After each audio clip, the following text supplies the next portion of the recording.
Almost there! Thank you, Lord. Nakikita niyo ba yung mga nasa taas na yon? Sila yung mga gumagawa dun sa bahay namin. Maraming salamat sa Lord sa buhay nila. Yay! Malapit na matapos. Finally! Konting tiis na lang. Tara, pasok tayo. So, as you can see, dito sa babae, hindi pa masyadong tapos kasi inuna nila yun sa taas kasi nga mag-uulan na and mabilis na lang naman yan. So, as you can see dito, nakapagbubong na sila. Thank you, Lord. Malapit na. Finally. Ito yung electrician namin. And yung contractor namin. Thank you, Lord, pa sa buhay mo. And then, pasok tayo dito sa first room, which is yung malapit sa balcony.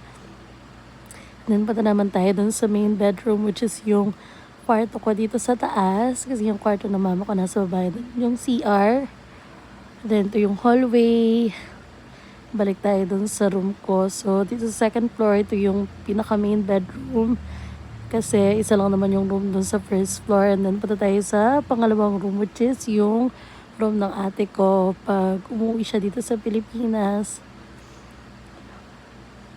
Yay! Malapit na. Thank you, Lord. Konting days na lang. Finally.